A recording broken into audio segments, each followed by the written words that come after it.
So, I guess we're coming in here with a video about semantics, because when it comes to the 2022 NHL Draft, there are so many prospects and teams that we can talk about, many stories. Oh, should the Canadiens draft this guy? Should the Kraken draft that guy?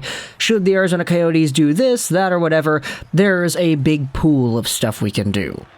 However, when it comes to next year, the 2023 NHL Entry Draft, I think it's already been established pretty consistently by other NHL scouting outlets and people that are in the scouting world that the 2023 draft apparently has some top-end talent that trumps that of the 2022 draft.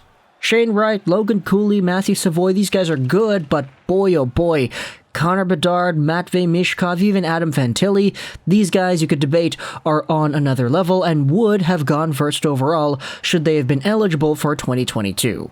Now I know that's probably not the most productive thing to go out there and say, but I'm trying to make a point just as to how good this draft is supposed to be. And with a really good draft in the spotlight of next season, you have yourselves conversation going around with fans and media as to whether or not the teams at the bottom of the league today should be, quote-unquote, tanking for an opportunity to get one of these franchise game-breaking players next year. So, this video is going to be all about semantics. I wanted to talk about tanking, I wanted to talk about whether or not teams actually do tank, and what tanking even really means. Furthermore, we're going to go over to the bottom of the NHL standings and try to see as to whether or not these teams could be, quote-unquote, tanking for Bedard. So, going over a basic definition over here, I think a lot of people know what tanking is, but just because I wanted to cover all of my chops in this video, the first definition on Urban Dictionary of the word tanking in terms of sport would be used to describe a bad performance. Tanking is the act of giving up a match or throwing it away, losing intentionally, or not competing. The next definition says a team that performs bad on purpose. Usually, if they're a major sports team, they play bad to get better picks in the draft. Now, that's not a definition that I think is disputed. Everybody kind of knows, okay, tanking is tanking. You're losing on purpose to get a better draft pick. However, I think it kind of gets misconstrued every time a fan of a team says, oh, okay, we just suck. We should just tank now, man. We're just tanking. Oh, look at that. We lost 2 in a row. Yeah, we're just tanking right now for Bedard, or we're tanking for Wright, man. And I think that kind of discourse has to stop, because every time we do use that word, it does bring up a different kind of meaning that I think we actually try to communicate. I know I'm guilty of this too, especially in videos of the Vancouver Canucks doing poorly, especially throughout this season, because that happened a lot. But not once did I ever think the Vancouver Canucks were ever, quote-unquote, tanking for Shane Wright. There's a difference between intentionally losing and just being bad. And sure, the intentionally losing part could be set up by a few factors of your team, although it's never really that consistent. You see, when it comes to the players on a hockey team, you can't ever tell these guys, okay, go out there and lose.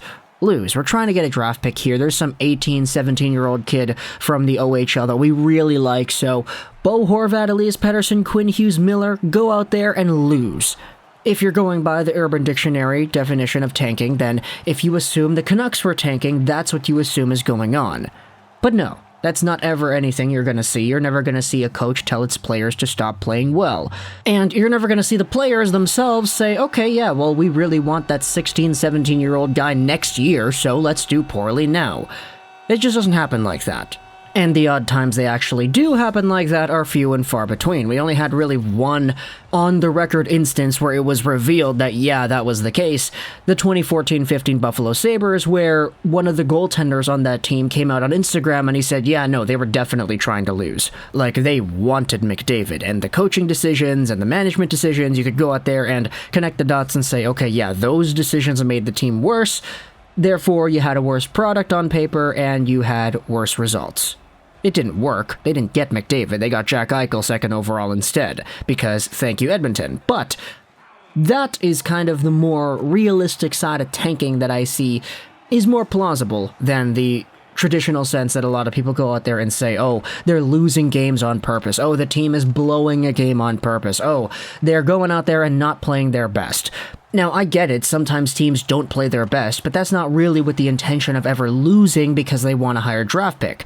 Instead, an alternate definition that I think could apply to the idea of tanking here is mostly just what Buffalo did.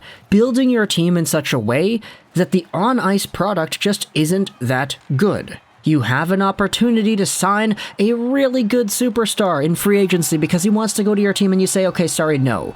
You have all these good players on your team and you trade them away because, okay, you're getting future assets and draft picks and prospects back. Those guys aren't going to help your team right away, so your team is getting worse by trading away those good players.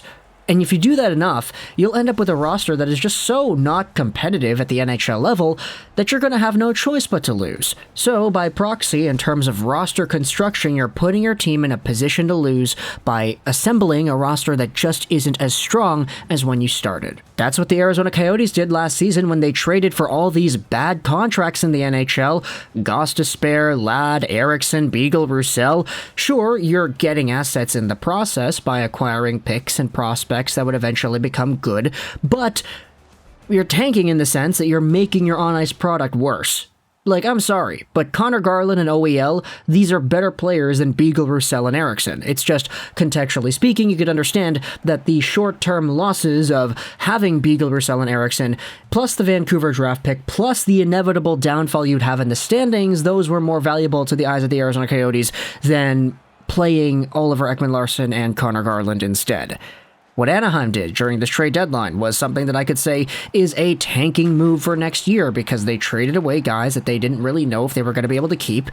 In Hampus Lindholm, Rickard Rakell, it was all over the place when it came to their trades, and I think they did a really good job in stocking up the cupboard with prospects and young guys and building their team for next season so that it might not be as competitive. You're not going to get any player that says they intentionally try to lose, but there are GMs that put their teams in a higher position to lose.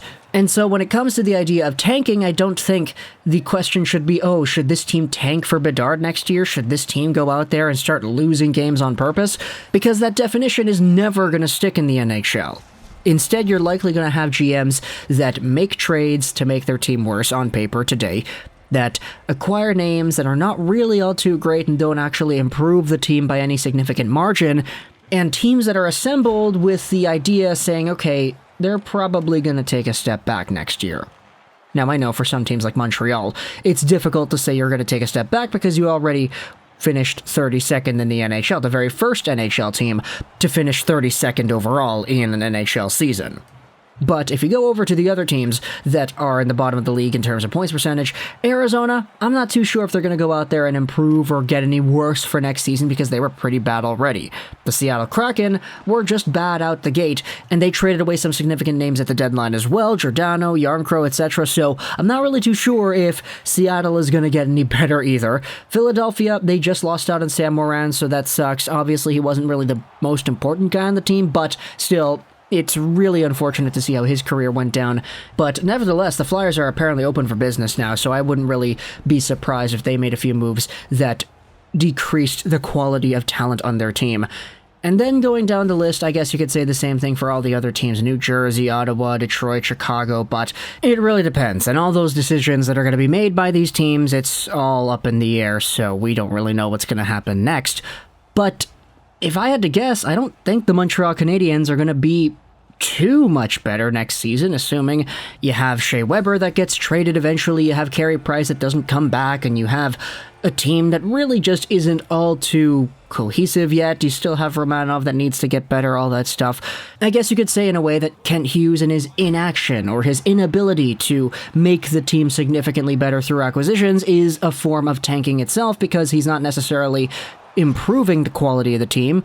You know what they say, right? Compliance is a form of acceptance. But either way, tanking for Bedard next season, if there's going to be a guy that I think you go out there and tank for, it's probably this one. Like, this guy's been compared to McDavid in terms of the overall point production for a while now, so apologies to some of the other first overall picks that we have had. Nico Hischier, probably not the most desirable guy to tank for. Alexis Lafreniere, so far he's showing off that he's kind of in that same boat.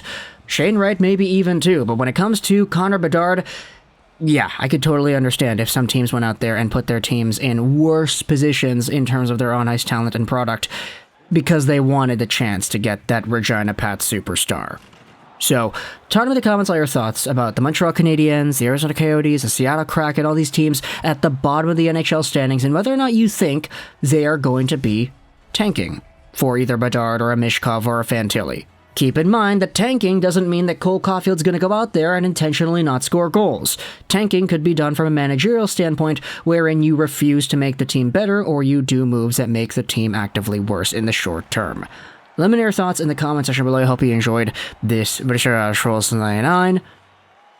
And bye.